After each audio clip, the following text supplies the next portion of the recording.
Hello, everyone. I'm Ellie from Nourishment Redacted. Welcome to Lioness Lifestyle Live.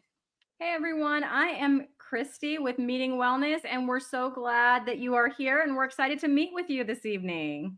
And I'm Hayley from MeatisWhereItsAt. Please get those questions ready for our awesome guest by putting a QQQ or 3 question marks in front of your questions. And now, you guys, it is time for the Roar of the Week. So, the Roar of the Week is where we choose a comment that one of you wonderful viewers puts up after the show during the replay. And we pick one of those, we hunt through them, and we shout one out. So, this week's Roar of the Week is from Arlene Blackwood. Sorry, missed you all tonight, but checking you out now. Wahoo! Roar! Go, ladies. Love it. Thank you, Yay! Arlene. We appreciate you. Okay, well, let's give a big welcome to our guest for the evening, Rebecca Blackstone from Carnivore Wellness, the YouTube channel.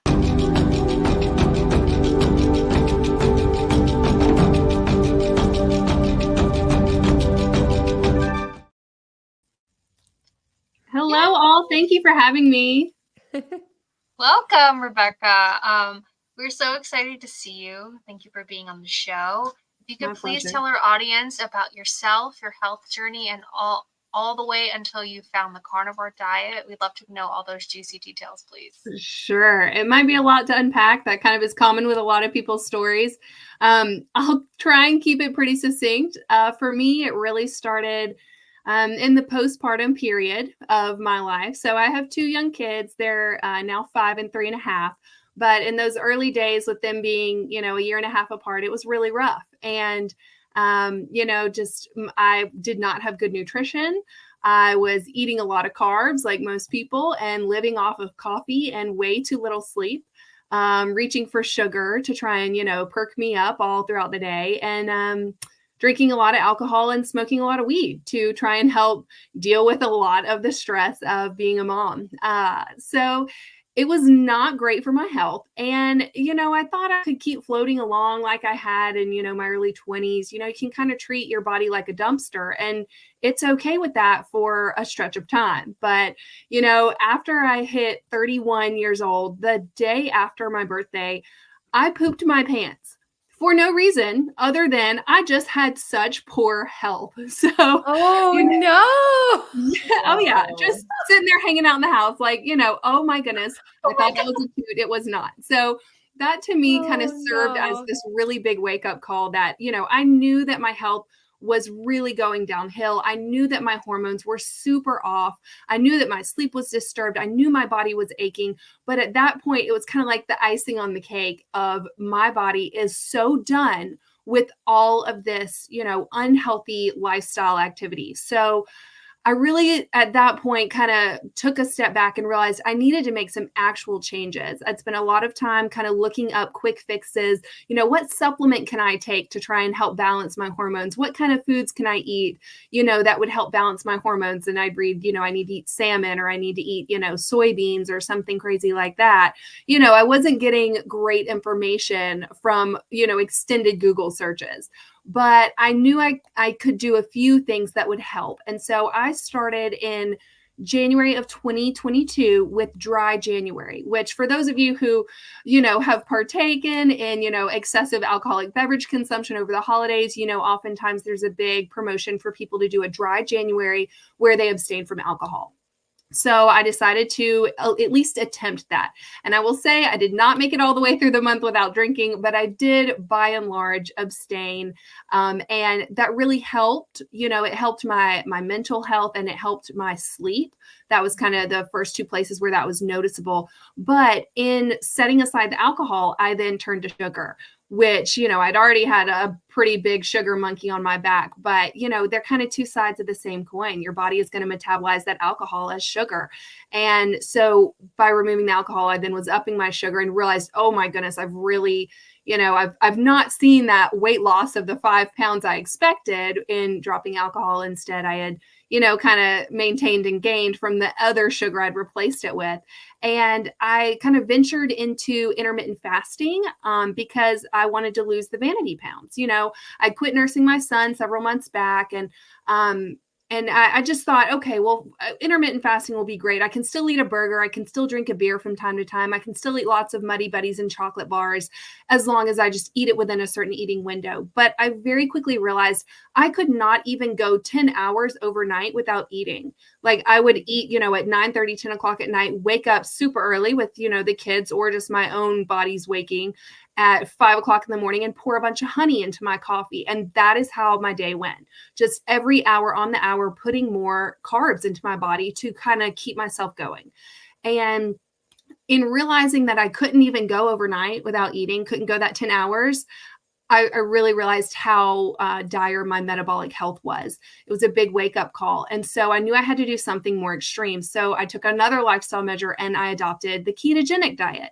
My parents had done it with great success in the past. So I'd known about it. But at the time I first heard about it, I'd totally teased them and said things like, how can you eliminate entire food groups? That can't be healthy.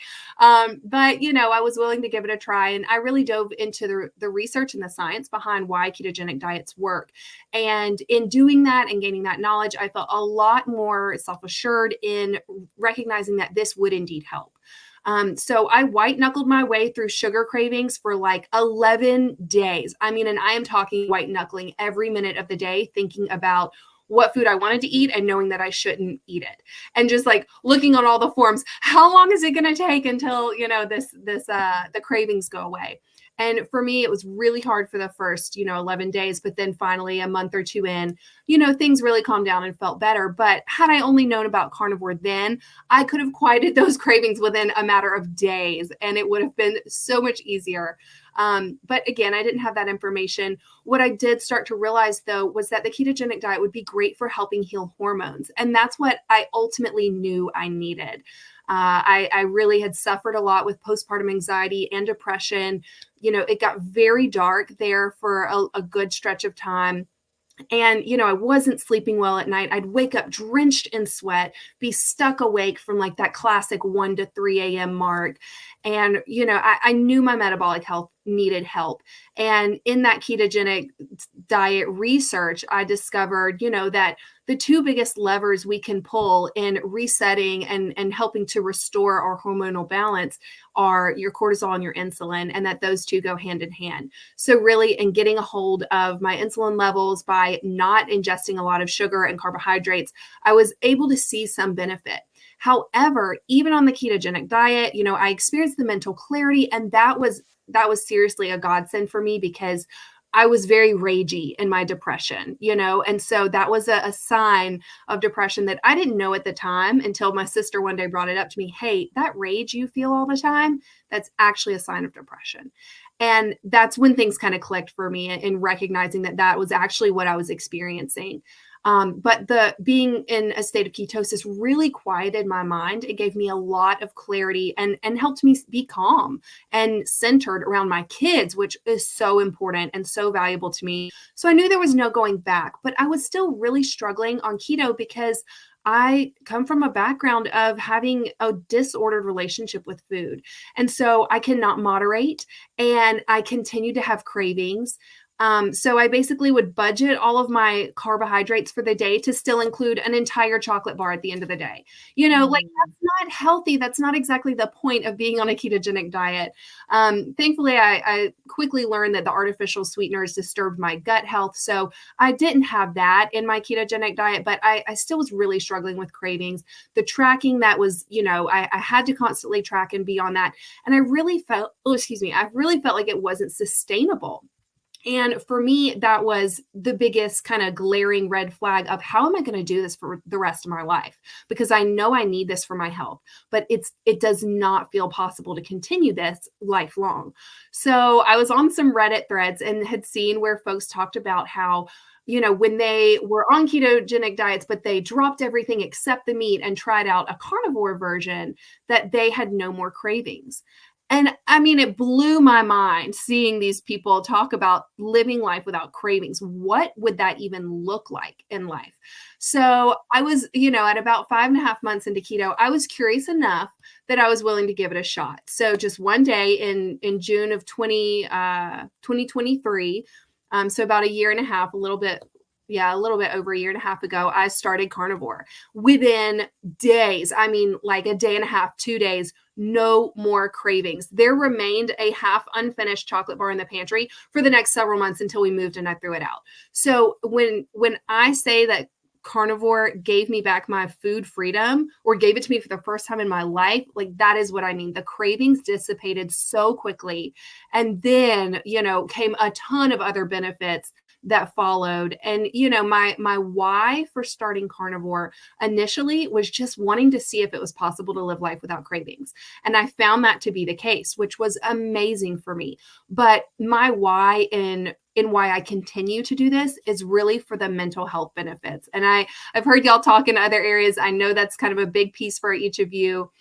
And it's kind of one of those things that is not necessarily always talked about up front with carnivore, but that people really start to experience for themselves.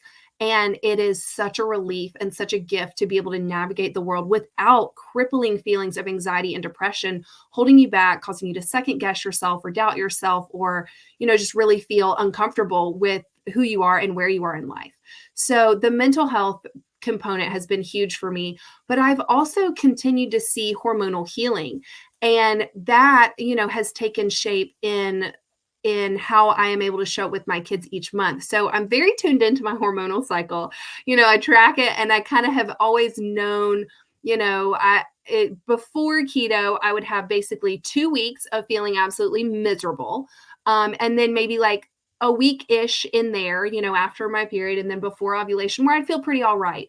But I would get really ragey right before ovulation and super ragey right before the start of my cycle. And I mean, I'm talking like I called myself the rage monster, because I just knew no other way to kind of categorize this person that was very much not me, but acting out. And so it was very, very difficult to just know that I was spending over half my life in this really low depressed state because of my hormonal imbalance. And so as I continued with carnivore, that really started to lessen. So, I would still get a little irritable, or, right before ovulation or right before the start of my cycle, but it didn't last, and it didn't, create such disruption in my life. And so I just continued with that. I could see that there was benefit. And then, after several months, I really reached a place of feeling calm. And I went through an entire hormonal, months hormonal cycle feeling really good. And I reached a point, I want to say it was around the 5.5 or 6 month mark, where I realized that negative self-talk, that really mean voice that I've carried around for so many years, was quiet. So I no longer had to listen to that mean person tearing me down. And gosh, I mean, it was like carnivore gave me this gift of self-love that I didn't even know I could have. And so it was such a beautiful thing mentally, emotionally. And I really credit so much of that to healing my hormones. And then at the same time, I know I was also experiencing a lot of gut healing. So in my carnivore journey, it was a challenge. A lot of times folks struggle with their digestive issues, the kind I'm talking about for, first couple of weeks, maybe a month or so, but that kind of quiets down. But for me, I really had a lot of digestive upset and disturbance for, several months, like 4, 5, 6 months before things really kind of solidified and became more consistent. And So you're referring to poop, right? yeah, gracious as I can. It's kind of a joke that like we always talk about poop, because poop is a measure of your health, right? Yeah. So, but you're saying that you had maybe diarrhea? Is that what you're saying? Oh, like waterfalls. Yes. Waterfalls. Very abused. Yeah. But what's so crazy is even prior to carnivore, I guess I just blamed it on the fact that I was always drinking coffee, but I didn't have firm stool prior to carnivore either. Like for years, because I'm pretty sure I had leaky gut. I've contracted Giardia, traveler's disease, beaver fever, whatever they want to call it. I've had that twice now. And the medicine that they have to give you to get rid of that is, it's like, this is what the doctor said. They said it's like taking out a fly with an AK-47. So it just totally destroys your gut microbiome. I know that I had a lot of that's actually after the first time that I'd gone on that medication was when, anxiety and panic attacks came into play. And then after I had to, I got it again. And then went on the medication again, I had more panic attacks that followed soon after that. So when they say your gut health is tied to your mental health, I firmly believe that. And I also think that's why I've seen so much improvement in both areas, because they're so closely tied to one another. So for me, just being able to, I guess, be patient with seeing that gut healing, but eventually to feel like I have found that has been wonderful relief that I didn't even know I needed. Yeah. Mm-hmm. Holy cow. Okay, you guys being silly in the comments. Listen. Listen about the poop, okay? I had it too. I've had many questions and comments on my videos. I'm sure lots of people have, like, oh my gosh, I'm having straight diarrhea. Like, I thought mine would never end when I started carnivore. Like, I had loose stool before on vegan, and then I had straight up diarrhea for like 6 weeks. So I just want people to know that Rebecca is telling everyone a very similar experience to a lot of us. It's common for your gut microbiome to like freak out and you to have these issues, but it totally will manage itself, and it's different for everyone. But I just wanted to throw that out there. And sorry, Bruce, that you're eating ground beef. I'm sorry. I know. I tried to dance around it, but Hayley, you pulled me right on. I want people to know, like, it, because I get that question a lot. Like, they're scared, and I was worried. Like, should I go to the doctor? And like, in reality, I mean, you should. If you're concerned, then go to your doctor. We're not giving medical advice, but it's just a common thing, So anyway, drink a lot of water. Just stay hydrated. Yeah, I had a similar experience when I went carnivore, and I didn't know that was going to happen because I was keto for like, February, March, April, May, and heavy meat based, like proper human diet, like Dr. Berry version keto. But yeah, it was all, when I took everything else out, same thing. And Hayley, to your point, I was like starting to get like, do I need to go to the doctor about this? Yeah, it's concerning. By the time I was sort of like, got to that point, it did subside. But yeah, it was about 6 weeks for me too, 4 to 6 weeks, I'd say. Yeah, for sure. I feel like I got off easy. Mine was like 3 weeks. But technically this 9-month chunk is like my second time doing carnivore. And the first time I did carnivore, well, let's just say I smelled like meat for like a month, like a full on month. No matter how much I bathed or how much I deodorant or if I shaved, I smelled like ground beef. So wow. There's things that can happen as you're adapting, but those things do go away. And now I think a lot of us can say that we don't smell, like, I haven't been told I smell. Maybe people are just nice, but I don't think I smell. You mean like BO smell? Is that what we're talking about? I totally smell all the time, you guys. I think I'm still like going through those like phases, because I'll notice that I won't need to like any deodorant or anything for a while, and I'm like, oh yeah, I haven't done that in a while, and then all of a sudden I'll be like, what is that? And it could be the certain type of my time of the month. It could be like when I'm ovulating, maybe I put out the pheromones and my husband's like, ooh, like I don't know. I need to track that, but I do notice that like it comes in waves, so maybe I'm still like going through the transition. So anyway, TMI, sorry guys. Hayley, I think there's something to that, because I know before I went keto, before I went carnivore, in that postpartum period, I had really powerful, to be nice about it, BO. Like I was gross. I smelled so gross and it was so overwhelming. But I noticed that body odor would increase in intensity when I would go through another hormonal shift. So like 6 weeks postpartum, I had like a really big, you could call it like a flare up of BO. And then, whenever I'd go through any kind of like big weaning period with like breastfeeding my kids, another big rise in body odor. And so I noticed in me that body odor correlated with big hormonal shifts. And then as I went through keto, and then even on eventually to carnivore, but during the keto, I definitely, in those first few, I don't know if it was weeks or months, it's been a while, but I noticed another one of those big body odor shifts where like it got really loud and proud before it quieted down. And then with carnivore, that was one of the first things I noticed, was that I suddenly didn't have body odor. And it was so wild to me, because I'd previously been like applying deodorant 2 and 3 times a day because, I just really stunk, and I'd shower frequently. It didn't change the fact that my body was just really emanating this really awful smell. Yes. And so I've also noticed too, that since being carnivore, I keep it pretty strict because of just how my body reacts. So whenever I have any kind of seasonings or spices, like if I'll have a little bit of sausage and it's got, some paprika or whatever in there, the next day the body odor is back. Whereas when I keep it clean, I don't have body odor. But when I bring in any kind of seasoning spices, I have body odor. And so it might be hormonal. It might be just honestly, my body doesn't like plants, which wouldn't surprise me given my digestive history and health. So Yes. for me, I just have to keep it a little more strict. But I think you're right. There's something to that hormonal shift. And as that happens, I think our bodies kind of, maybe it is the detox pathways, but I don't know. I think you're onto something there. Well, and Rebecca's kind of calling me out because I definitely, at the beginning, I was very strict and I did notice I didn't ever have body odor. And then recently I've added things back in like salsa and avocado, like on eggs.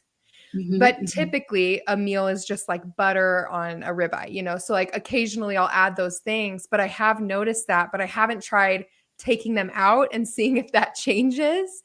So we'll have to see. I'll have to do a little experiment and see if that fixes it. But man, it can be a bummer sometimes. So I wonder, when I look back, that was definitely different. Yeah.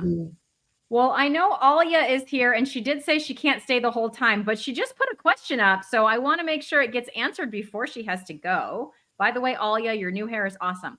Anyways, her question is, Rebecca, have you quit the drinking and smoking weed as a result of eating this way?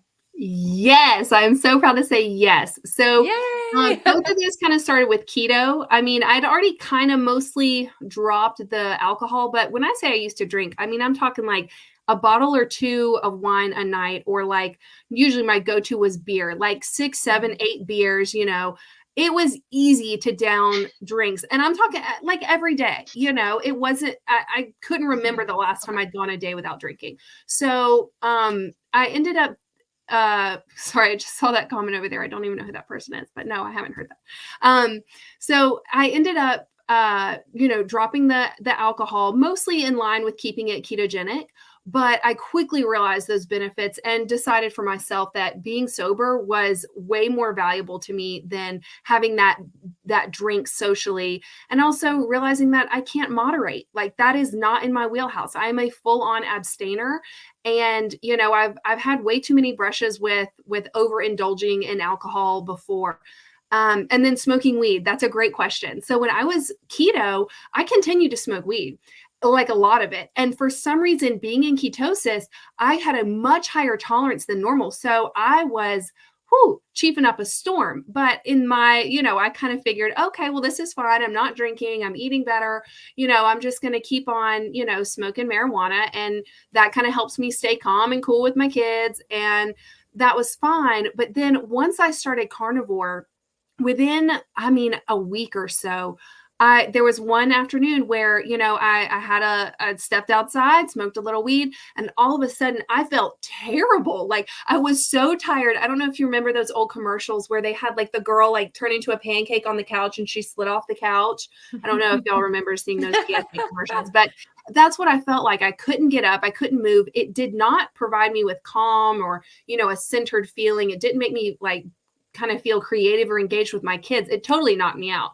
And so that was the last time I smoked weed. I realized, this is a plant. And I did Google this. I Googled to see if, does marijuana have a lot of oxalates in it? And the resounding answer is yes. I mean, the plant is known for the crystals it has. Well, guess what those crystals are?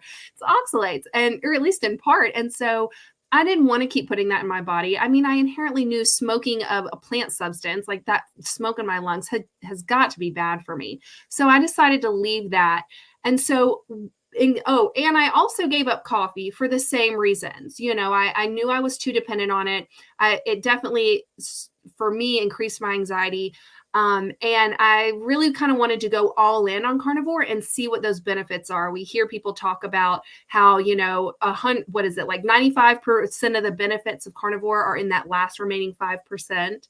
So I wanted to check that out. So I gave up alcohol. I gave up smoking weed. I gave up coffee, and I'd already ditch the sugar, those were my coping mechanisms. Like that was how I operated in the world. That's what I turned to for comfort, distraction, numbing. So all of a sudden, here I was, carnivore, having to sit with myself as I am and actually, focus on the inside and do the work that I had been putting off, that I had been trying to bury deep down inside.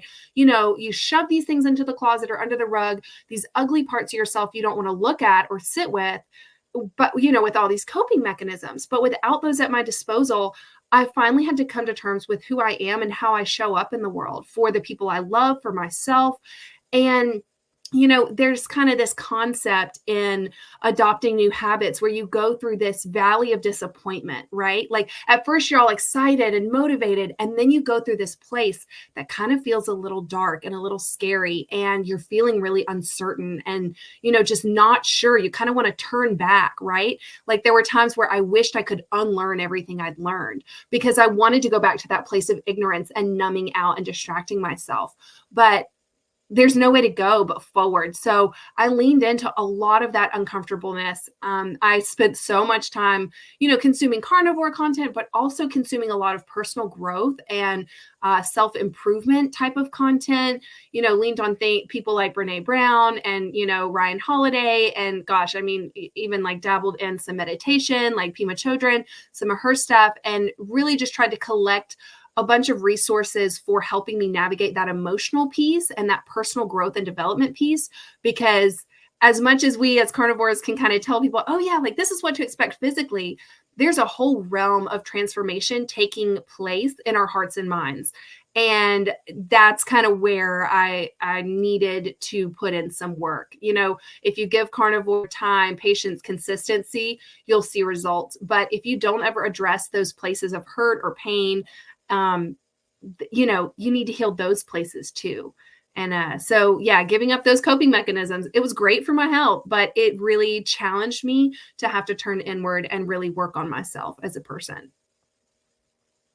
Wow, I'm that called was a out great again. What is answer. happening here? Yeah. See that final five. What did you say? That last 5%? Can you say that Yeah. again? Yeah. So I've heard this before. I didn't make it up, but in carnivore, the last, I think 95% of the benefits of carnivore come from that last 5%. So when you ditch the seasonings, when you ditch the Yep. coffee, when you take out the little glaze or whatever, or, Yeah. primal kind of catch up thing, once you take that out, then you see more benefits. That's been my experience. Some people are able to continue to include those and they do phenomenal. They still heal. They're fine. So everyone, do what suits you. But for me, I've found that, especially, I think it was largely attributed to my very poor gut health. I can't tolerate those things at this point. Yeah. Oh, I love that so much. Yeah. See, okay. If Rebecca can do it and she was smoking weed and drinking alcohol, then I Yeah. can get rid of one of my coping mechanisms, right? I think that's so awesome. And I love the parallel that you drew to and I kind of feel this way, like when your body starts to heal, your brain, your brain obviously is part of your body, but your brain is separate from who you are as a person, right? Mhm. And so but then your person starts to heal. The person inside the body starts to heal. You, if you're religious, you could say your spirit starts to heal. But it's just so interesting that we are, as a community, as a society, we're just sick physically. We're sick mentally. We see that, and just changing what you eat can provide you with this roadmap to overall happiness, joy, wellness, self-improvement, self-love, and it all is connected. And some people might be very skeptical of that. I absolutely was. I would have never believed someone who said that, but I think it's really important to draw those parallels between your physical health and your brain health in general and your person health, I'm going to call it. I like that. Yeah. And you're right, Hayley. I mean, it's all interconnected. I'm reading Chris Palmer's book right now, Brain Energy. I don't know if y'all have read that, but absolutely wonderful. He basically ties in mental health and, several cardiovascular diseases to our mitochondrial functioning. And when that's impaired, that has ramifications, of course, physically and other places in our body, but they are also he does a great job of pulling together the research to show how that takes place in the brain. And so, for so long, I would kind of characterize some of my behaviors or my thought processes as character flaws, right? Like I thought I was damaged as a person, like my person that you're talking about that needed healing. I kind of view that as something that where I was deficient and flawed as a human being, which really, as I've healed on Carnivore, I realized so much of it was physiologically driven. And so it's been this gift of grace for myself in realizing that it wasn't me. It's not that I was a terrible person or a bad mom or that, I was like being an ungrateful, selfish, whatever you want to fill in the blank with there. But instead, it was just that I was in desperate need of healing and my brain was being impacted. And it of course translates over into those other areas you're talking about.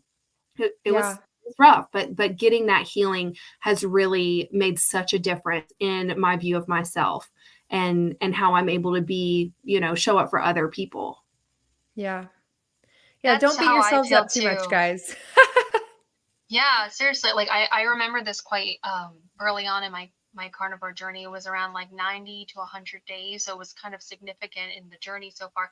And I really resonate with what you were saying. Like I was able to finally think so clearly and calmly that I was able to think about previous traumas, abandonment issues that I have.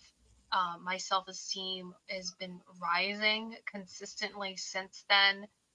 And I'm telling you guys, removing the last 5%, it changed everything for me. Like I actually have a video on my channel where I'm decluttering all of the spices, all of the oils and everything like that. I'm crying. It's so sad when I think back to it. But it was just like my face was so broken out with rosacea and I was in pain. And I was hurting and I was like, I don't want this for my children.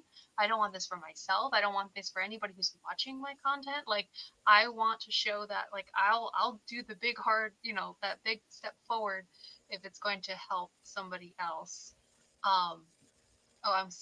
My mic is low. Let me bump it back up. Okay, there you go. So Rebecca, I find that the way you speak, it's very inspirational, and we do know you're a Rivero coach. Do you want to like tell us a little bit about your services and what you can do for people? Yeah, thank you. Thanks for that opportunity. So, I was so greatly impacted by Carnivore. I knew that, like so many people, we want to turn around and spread that message and share this powerful way of healing with others.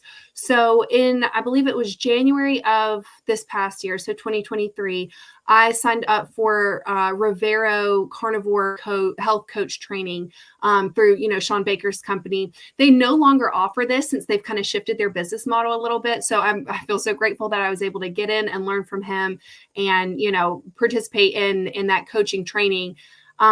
And I knew I wanted to use this in some way, shape, or form. At the time, I was joined up with another carnivore community and, was a moderator there with thoughts that I would become a coach. But my own personal life, we were moving across the country. I had to take a step back. We kind of focused on our little family and our big transitions for a bit. So then once I, truthfully, once I got the kids back in school and I had some time and some breathing room, I decided to start a community myself. So I have started the Carnivore Wellness Community, and it's small and it's growing, but it's a group. It's basically a place where carnivores or anyone on the meat-based eating spectrum, even if you're just interested, can come and join and share stories and, inspiration, gather some hope from one another. I think there's so much power in us sharing our stories and being connected. Conversations like this, light me up. I love this stuff. So that's what I wanted to do, was create a space that fosters those kinds of connections. So in that, I've got a lot of great stuff that has, free access to an entire, carnivore e-course, basically all the information you would need to get started with confidence, with a plan, that kind of caters to your background and your personality, as well as like meal plans, grocery lists, things like that. And then, also I do weekly lives in the community so that I can, check in with all the members. But if folks want to take it a step further, I've created a monthly commitment membership space, and that gives folks access to 3 times a week live Zoom calls. And they're basically small group coaching sessions. I mentioned the community is still small and growing. So there's always time for everyone in the meeting to speak multiple times, really. And so we check in with everybody, kind of share where you're at, what you're working on, what you're thinking about, what's going on in your life. And it really is a great place for building friendship and connection. And the accountability piece has been huge. I mean, there's one member who she's been coming for quite some time, and she's dabbled in ketovore, but she hasn't really taken that plunge into carnivore. But just within the last couple of weeks, she's decided to take those steps. So she's like in the early stages, and being able to sit there and witness that transformation as she shifted her mindset and really started to embrace this has been amazing for me and for all the other members. So it's just a really great space to provide that opportunity for folks to connect. And then I also host a book club. So this month's book is that Brain Energy book I talked about by Chris Palmer. And so we host 2 meetings a month to discuss a book. And sometimes that book is a carnivore-based book, and sometimes it's more of like a personal growth and development book. Last month, we did Atomic Habits by James Clear. And so it just leads to great discussions that really allow us to explore different mindsets, lifestyle, and habits. To kind of help us as full people, not just people who put meat on our plate, because it's great to have that information, and we certainly provide that. But I also want to make sure that we're taking care of that personal growth piece, because, like I've talked about for my own journey, that was so impactful.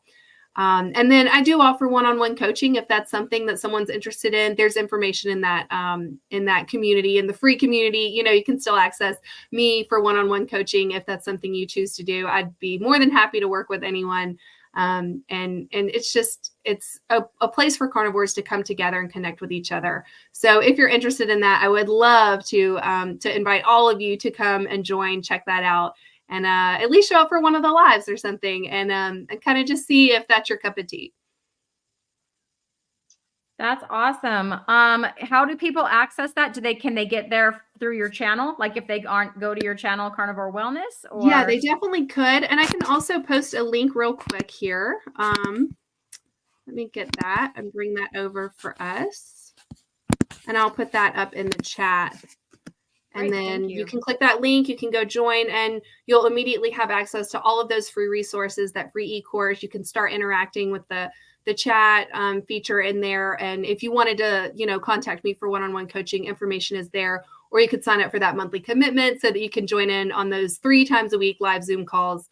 So really great value there for anyone who wants to connect with others. That's great. Well, we have some people here in the chat. First, I want to shout out Bruce. Bruce, I think, joined Ellie's channel. Yay. So Yeah. thank you, Yay. Bruce, Thank for you so joining much, Ellie's Bruce. channel. Yep, Thank I know you. she appreciates that. Okay, David, I didn't do it, Ellie. I didn't do it. David did it. It's his fault. Put up the banner, I wasn't girl. ready. Put it up there. There. So he's saying, as you can see, Rebecca, I'm like the picanha queen. I don't know how this happened, but here we go. So Cristie, what is your picanha recipe? Like 500 for a few minutes, then turn oven off and let sit there a while. I have a big honkin' piece ready to cook. I love the sound of a big honkin' piece of picanha, David. Okay. So what you do is you take some butter, you get it. I just put it in the microwave, not till it's melted, but just till it's nice and soft. I put the butter and also the smoked Redmond's smoked salt all over that picanha and just kind of rub it in. And then, yes, 500 degrees, 5 minutes per pound. So I don't know how big you're talking here. Let's say it's 4 pounds. That'd be 20 minutes.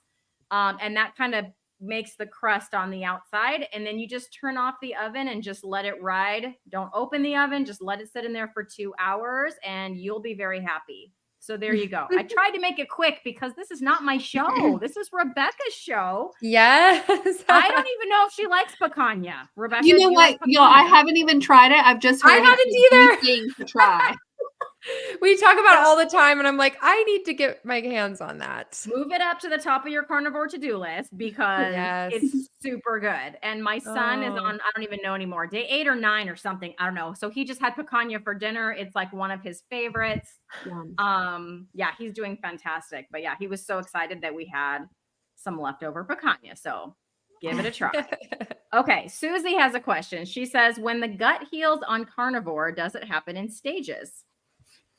I mean, I would say yes in my own experience. And I don't know that they're clearly defined stages, just from my own experience. It kind of was like, just going to take a long while for me. And I, you know, kind of like Ellie mentioned, she didn't have that long of a stretch of time. Whereas like Cristie and Hayley, y'all kind of had more like the 6-week mark of kind of dealing with that loose stool.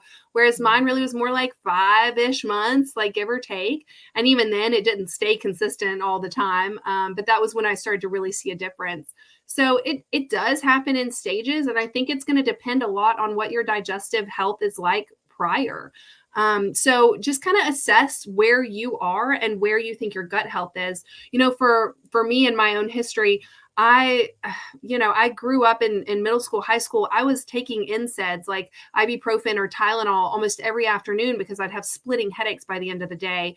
I'm sure it was probably related to all the carbs or something. I don't know, but those NSAIDs are known to disturb your gut lining and can lead to leaky gut. And then you know, I was boozing it up through college and stuff. I wasn't eating great food. I rarely afforded meat. I was eating ramen so that I could afford to, you know, go to the bars and drink a bunch of beer. So I was definitely trashing my gut then. And, you know, then I mentioned that I got Giardia, a waterborne illness from untreated water while I was hiking on 2 different occasions. And that the medication from that was really awful. And then just, you know, being in a general state of poor health. So I definitely had signs of that leaky gut beforehand. And yeah, I mean, I am not a gut healing expert, so I don't have clearly defined stages, but I would say so. And, you know, so I mentioned before, let's go back to the poop talk. If you're eating your ground beef, just pause on that for a minute. You know, when I first started, you know, I had the waterfall, right? Like it's just, you know, liquid is just coming out. There was nothing really to kind of firm things up.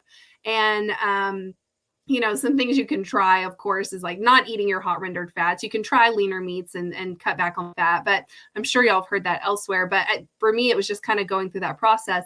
But then that would kind of firm up to more of like, well, it wasn't necessarily a waterfall, but it was definitely a looser stool. And then, of course, things firmed up a little bit more. So, I mean, it was a range of diarrhea, but it occurred on a spectrum. So I guess you could kind of consider those stages until I got to, you know, I think, what is it, the Bristol scale, where it's like the 3 to 4 is where you want to be in your poop chart. Like I'm at that point. And it's a good place to be, but it did not happen overnight. For me, it was more of that 5.5-ish month mark, 5-6 months. Okay, sorry. I'm getting questions in chat about picanha, and I'm trying not to talk about it too much. So I'm trying to type an answer. But anyway, I'll answer that in a minute in the chat over there.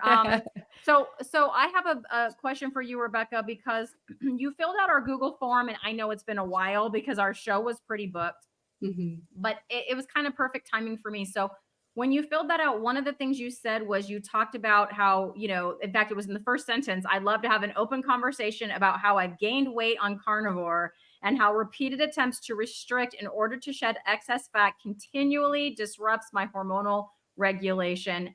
And, you know, and then you went on, but I'm going to let you do the talking now because recently I've started gaining weight as well.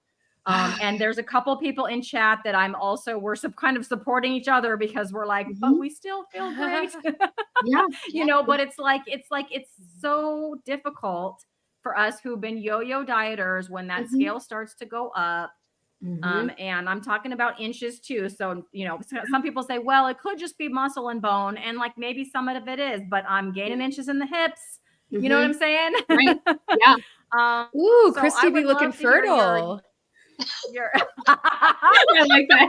Well, you remember our previous conversation when we were talking? Who was that? I'm so bad at recalling people's names, but she was talking about Dr. Salcedo. The OBGYN, Rebecca, said that when women hit menopause, their weight will go from the hips up to the waist. So, I mean, we could look on the bright side that at 48, my weight is still in my hips, girls. Yes. I think she said in your stomach, like in your gut. So it like pushes forward. Yeah. Yes. So, but Cristie be looking fertile. That's not bad, right? Curves for Cristie. All right, I'm making a banner. Thank you, Hayley. Put Cristie on the spot. It's okay. It's all right. I got broad shoulders. I teach 10-year-olds. I can take it. Okay. Sorry, Rebecca. Please share with us your experience with that. Did you get through that? Did you ever like lose weight, or did you just gain weight to where your body? Hayley, I'm going to put you in timeout. Yeah. So I would love to sit up here like, yeah, I gained some weight for a while and then it all fell off. But that did not happen. And I will tell you, I've got like two parts to this, right? So about a year ago, at that point, I was about 7 months on carnivore. I was feeling really good. My digestive system had regulated. My hormones were feeling really good. I had food freedom. I felt awesome. I went into January and I started a fasting protocol. I was involved in a community at the time where that fasting protocol was taught. I had seen how beneficial it had been for so many people. I absolutely believe fasting can be a wonderful healing modality for the right people in the right circumstances at the right places in their journey. I wanted to try it out for myself. I felt sure that after, 7 months of continuously eating carnivore foods, following my hunger, allowing my body to restore hormonal balance, that I was fully nourished. So I wanted to put it to the test with this fasting protocol. I'm a slightly stubborn person at times. And I, started off doing fine with the fasting and I was feeling good. But I started to get some pushback from my body and ignored those signs and stepped right on over them and kept fasting. So I was at the point where I was doing, 24-hour fast. And then I was doing rolling 24-hour fast. And then I was doing 36-hour fast and rolling 36 hours fast. And then I did a 48-hour fast and I was gearing up to continue doing that. And I just hit a total roadblock tank moment. I was like absolutely angry at fasting. It was this crazy revolt from every cell and fiber of my being. And my body screamed, absolutely no more of this. We're not here for this. So I, with that over fasting, I'll quickly touch on some symptoms. I had, headache and hunger and suggestive hunger, which comes and goes, but like mine had really amped up. And then I got to the point where I was so cold and couldn't get warm. Like, it's okay if you get a little chilly while you're fasting, but like I had that core cold where you're shivering and can't get warm no matter how many layers you put on. At one point, like I was physically shaking, like for no reason other than just my body was totally, having to fire up my adrenals to try and keep me safe and get me to go out there and like kill something and eat it. And I pushed past all of that. So in the fallout from that, pretty much 3 weeks, a month or so of fasting, my anxiety returned. My cravings for non-carnivore foods returned. So I lost two of the biggest reasons I'd become carnivore, the food freedom and the relief of anxiety. I even had some mild depressive symptoms come back. My hunger was insane, like through the roof. I could not get enough food. So I wasn't just feasting like 2-3 meals a day. I was back to eating around the clock. So I put on even more weight. So I'd like put on a little weight prior to, in that first 7 months. I'm like, okay, this is my body healing. And then I fasted. I might've lost, a handful of pounds. I wasn't getting on the scale, but I could see some differences. And then after that over fasting period, the weight was tacking back on because my body was like, whoa, we thought we were safe. We're not safe. Here she goes again on another restrictive cycle. Hang on to everything you've got. And so this, like that intense hunger, that period lasted for about 3 months where I was having cravings and my appetite was through the roof. And during that time, I had really poor sleep. I had cystic acne all over my neck, back, arms, face, like, the painful kind of blemishes that take over a month or so to heal. So that was definitely a sign of the hormones. My hair was falling out, which previously it had been regrowing. So that was awful to see. And then, of course, my mood was totally in the tank. And, it was really, really tough. And so during that time, I considered, do I need to give up carnivore? Do I need to bring back in carbs? Do I need to do this or that? So instead, I leaned on dairy, which up until that point, I hadn't really used a lot of dairy, maybe here or there. But I was like, hey, if it keeps me carnivore or animal-based, that's what I'm going to do. So I leaned into the dairy, which I think that probably contributed to some, low-key inflammation and certainly some more weight gain. It's very, like fat heavy and there's extra carbs in there. But I kept it carnivore. Surprisingly, I'm pretty proud of myself for that because I really was struggling with those cravings all the time for so long. So that 3-month period of time for my hunger to kind of, it was really ravenous. And then another maybe 3 months for that hunger to slowly taper down and for me to get that feeling of food freedom back and for that calm and clarity to re-enter my life. So it took 6 months from that over fasting for my body to recover to a point where I felt good. So I feel like I've adapted to carnivore twice. I've been through the ringer twice now. And, so I was doing pretty good and I was feeling, pretty good, pretty confident by the end of this past summer, 2023. And I kind of was just hanging out, eating anywhere between 3 and 2 meals a day, just kind of following hunger.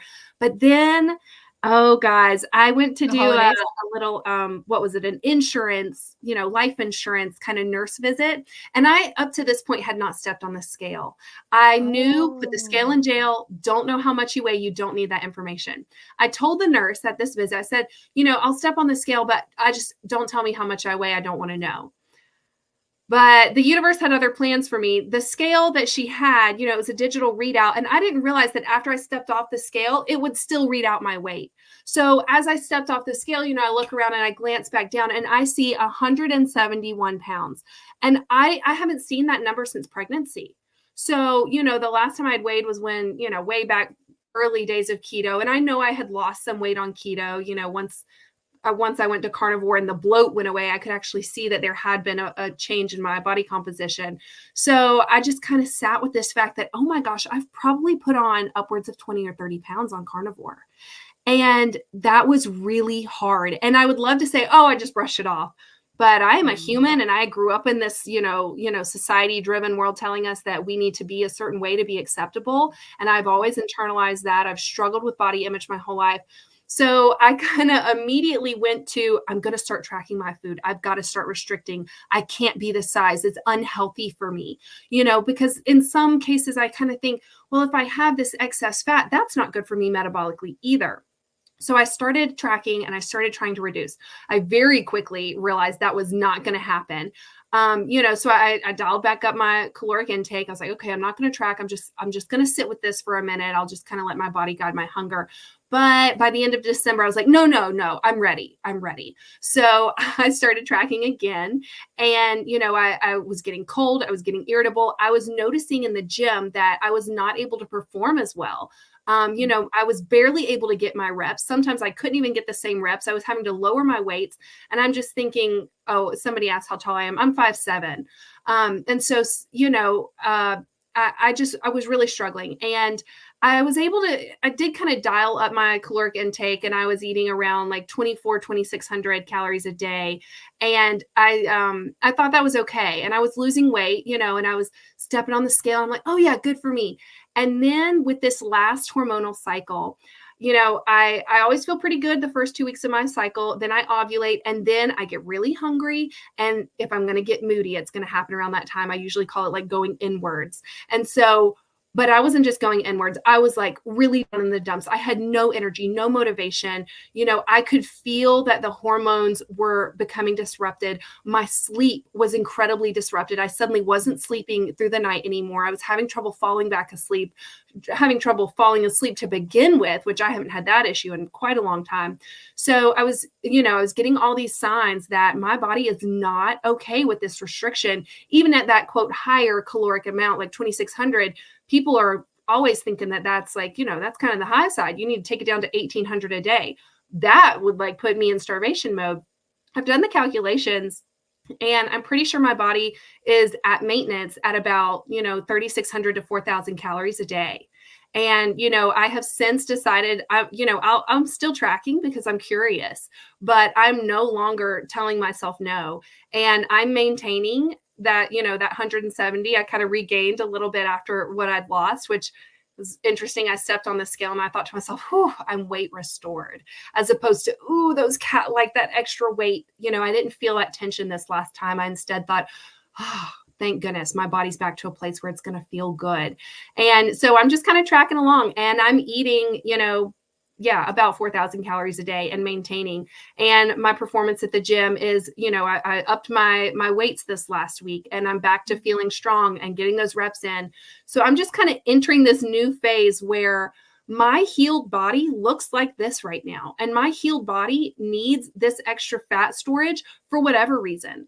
And if this is the way that my body needs to be, you know, for now, great. And maybe it'll change in the future. You know, there are plenty of people who say that on carnivore, sometimes the healing can take anywhere from 2 to 5 years for you to really allow that metabolic functioning to be restored. And so great, maybe that will shift in the future, but even if it doesn't, it's more important for me to have that hormonal balance and that hormonal regulation and to feel calm and centered and grounded as I move throughout my hormonal cycle in the month, and to be able to lay down as much muscle as possible in the gym now while I have the ability to cultivate all of this extra muscle. You know, that's like putting, what do they say? Like put money in the bank, like put that metabolic strengthening into your body now while you can. So yeah, unknowingly priming. I definitely was priming, and I was part of the community that talks about priming. Can someone explain priming to me? Can you explain priming to me? Sure. So priming is the concept of becoming fully nourished. There is a protocol that is taught, and it essentially is eating 3 meals a day plus snacks, eating until you are comfortably stuffed plus a few bites for the span of about 2 weeks. And for most people, that's enough time for their body to really take in a lot of nourishment. It takes a couple days for their hunger to open up, but then it does. They feast, and then their hunger starts to close up, you know, by the end of that 2-week time period. And for a lot of people, that serves as a great jumping off point to then go into a more, you know, a fasting protocol, dropping down to 2 meals a day, or, you know, 1 meal a day, or then, you know, even going into longer term fasting. And so it's a great way to make sure that you're fully nourished, because the number one problem new carnivores face is under eating. So it helps nip that in the bud. And it also does a great job of quieting those cravings for non-carnivore foods. So it certainly has its place. It's very valuable. I am glad I did it. And I'm glad that I have allowed myself to become fully nourished, because that has given me the chance to have hormonal healing. And, you know, I've always been a restrictor and a binger, and I've gone back and forth. And, you know, in my postpartum days, I was so nutrient deprived. I mean, I had essentially back-to-back pregnancies, one of which I was not eating meat for the bulk of the time. And then, you know, in my postpartum days, I was living off of sugar and coffee and alcohol. Like, that's a recipe for disaster. So no wonder my body is, you know, really kind of choosy with wanting to keep what I've given it. And I'm at the point where I'm okay with it. And I think that being okay with it part has been one of the biggest unforeseen challenges and also blessings of this way of eating for me, because, you know, it's great if you can slim down and look good and fit society's mold. But what's harder is to learn to love yourself and accept yourself as you are, where you are, despite all of that. And so I really feel like, you know, I'm going to be real. I don't have it 100% nailed down. I'd love to be like, oh, I'm calm and confident all the time, but I'm not. I still have these same issues. You know, I still, you know, have some doubts, but I can quickly put them to the side because I've tried to restrict. And each and every time my body very clearly says, no, that's not appropriate. That's not what we want right now. So I've just leaned into that. So Cristie, I would love to be like, yeah, you know, gain your weight and use it. Yeah, and me too. Yeah. But also, I would love to be that way too, but I appreciate that answer, because it was the same for me. I tried, you know, fasting or restricting or whatever, and my body was like, what you said about the headaches, like headaches and dizziness, and I'm like, this is not good. Like if I had been, I mean, I tried a 48-hour fast in January, and if I had been teaching, I just would have had to eat. I mean, I committed to do it and I did it, but it was a headache the whole 2 days, dizziness, you know, like kind of feeling a little faint, out of it, no energy. I'm like, this is not how this is supposed to be at all. You know, and other experiences with fasting were not much better for me personally. So I'm just trying to lean into it. You know what I'm saying? So I appreciate, that's why I wanted you to speak on it, because it is really hard when you see, all the weight loss successes, but you're experiencing the opposite. It's hard to just be like, this is what my body needs right now, because we were all raised in that, like, you know, and just the mindset is very hard to overcome when you've had, you know, I've got to stay thin. I've got to fit into these jeans for, I don't know, 30 years is probably how long I've had that mindset. Yeah. Well, and I would love to, if I can just interject really quick. Yeah. All of these things that Rebecca is talking about is like the amalgamation of a lot of our previous conversations we've had with doctors and other women and things that they want to focus on. And I just wanted to mention that, kind of like what Dr. Salcedo was saying about, women holding more, they just have more curves. When you're healthy and fertile and women have a higher body fat percentage when you're healthy enough to carry a baby. And so because this is a women's, show, really, we're talking about women's health, our ancestors, the men, I'm just going to go out there with this, but the men would pick women and women would pick men who have those features that make them the strongest, the ones who are going to survive the longest and provide the best for the baby, so that your genes can go on. And so it really is way more primal than our current society, right? But those maybe, Cristie, I mean, I know Dr. O'Mara talks about the subcutaneous fat on women, and he says things like, you're not supposed to be able to see your six pack. For men too, you're not really supposed to see that, because that subcutaneous fat layer that maybe Cristie's body or anyone else, I'm at a standstill. Ellie said in the chat that she was on a standstill. Maybe our bodies are just truly trying to create that for our bodies so that we can live long, right? Longevity over looks more so, even though I think that people with curves are incredibly beautiful, like it doesn't matter really. But I think that for longevity's sake, that subcutaneous fat, that gaining of those curves is a good thing. Who put that? Did you put the fertile again? Ellie, put it up there, girl. Put it up there. Oh, she be looking fertile. So funny. Oh, anyway, go ahead, Rebecca. What were you going to say? Oh, no, you covered it beautifully. Yeah, I think that as women, like, I've been kind of joking about it with my husband from time to time. Like, I'm just hanging out over here with my survival role. It's like, I just need this little bit, right? Like, this is what my body wants. I mean, I've tried to push it, and people could criticize and say, oh, you just don't have enough willpower. You don't have enough discipline. But like the beautiful thing about carnivore is you don't need willpower or discipline. Like your body guides you. And if you listen to your body and you take its feedback as your own innate wisdom, that is all you need to know as you progress. We can try and glean advice, little bits of, tips and tricks, things we can tweak here and there from others. But ultimately, it's about our own body's feedback. And in my over fasting experience, that was like the main lesson, is like, listen to your body, tune in. And I feel like I've been able to do that. I mentioned before, I'm stubborn. So I did try again to let me just whittle down my figure. I had this idea of going to KetoCon and looking the way that I think health coaches are supposed to look. But let's break that mold. Health coaches look healthy. That is that has a valuable place in our world and in these conversations and spaces. So, I'm just going to wear my survival role, my fertility, loud and proud, and be glad and grateful that I'm in this healed body. Because here's the thing, before I started carnivore, I'd been keto. I had slimmed down. Once the bloat wasn't there, I did look nice and lean. And I have pictures of that. But even in those moments of looking in the mirror, very lean figure, very. But I still in my mind thought, once I lose about 10 more pounds on carnivore, then I'll feel good about myself. It didn't matter that I was one of the smallest sizes I'd been in my life and that I had a good looking physique. It still wasn't enough, because up here was not healed. So now I'm like, okay, yeah, I'm in this bigger body, and yeah, I don't always super love it, but also I do, because I'm able to feel good and grounded and calm and confident. And I don't rage at those kids like I used to. And I am just a better person, a more open person, more compassionate of others and where they are in their journeys, because I've been in the bottom of that barrel too. And I'm so grateful. So walking around in this healed body, in the current shape that it is, I'm so thankful for that. And I would take that over being a skinny mini who is riddled with anxiety and self-doubt any day of the week. Absolutely. Beautiful.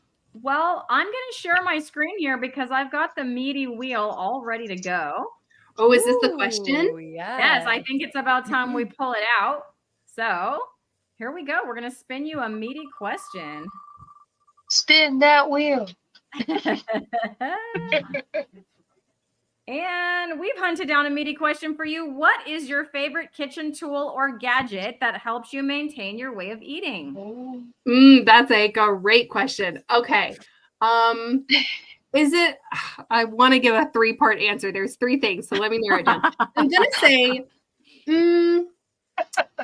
oh, it's so tricky. All right, I'll just say the meat slicer, okay? Because I've gotten a meat slicer. It's not super fancy, but I can adjust the knobs. I can get the slices really thin, so I can make those pork loin chips, or lately I've been making those slices a little bit thicker, and then I've been dehydrating those, of course, which is great. So yeah, throw dehydrator in there too.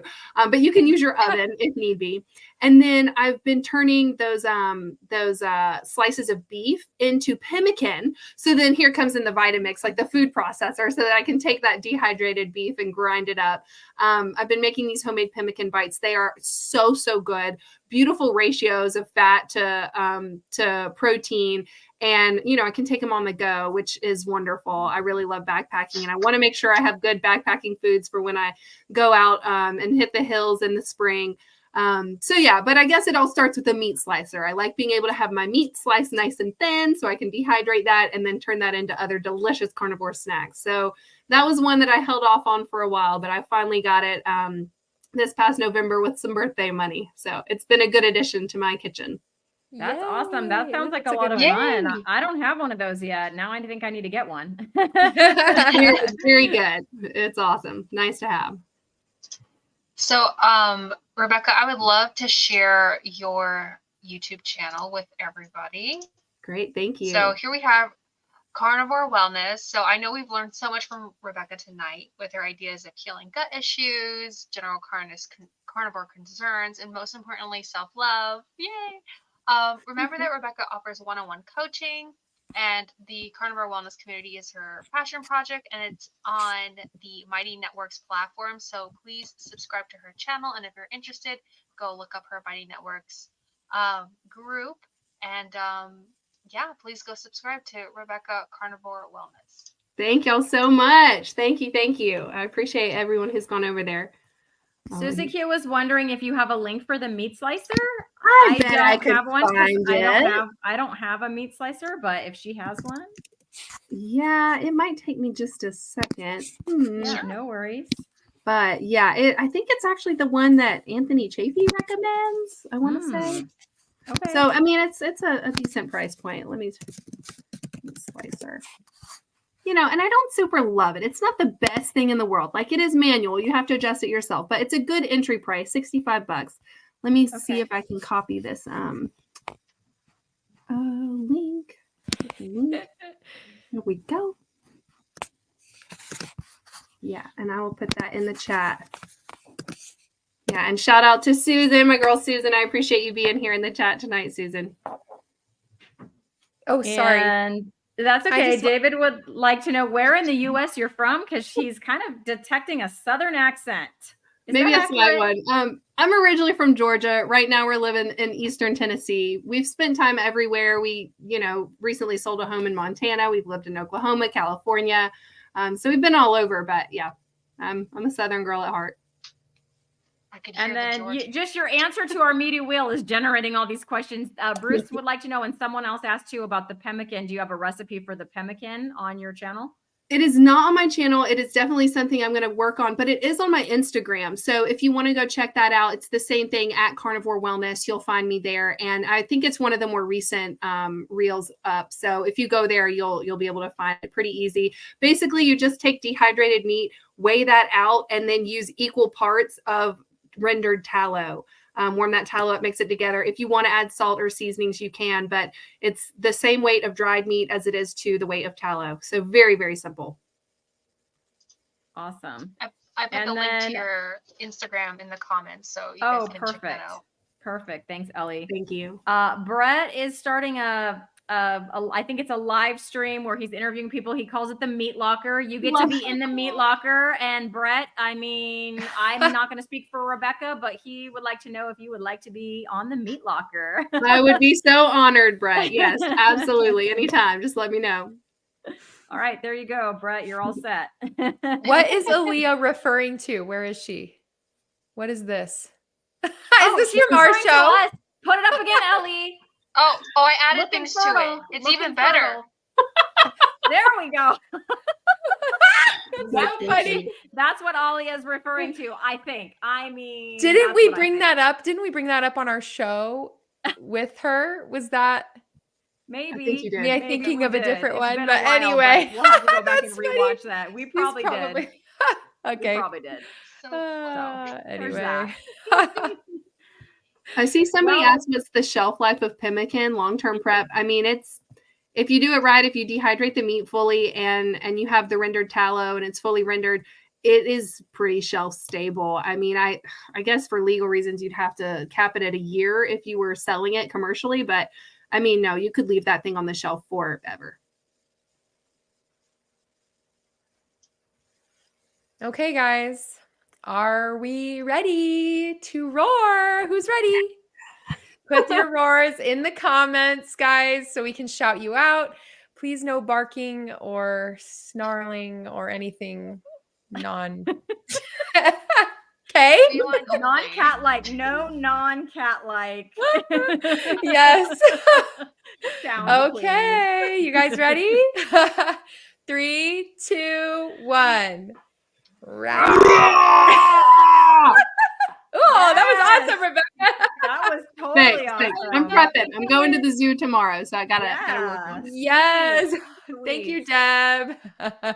I'm just gonna put a couple of those up here. to do it. Thank you, Eric. Eric, I almost gave you roar of the week because Eric always says when the first time is when I say picanha, he goes through my videos and he puts in there first mention of picanha at, and he tells me a timestamp, and that is straight dedication. So I appreciate you, Eric.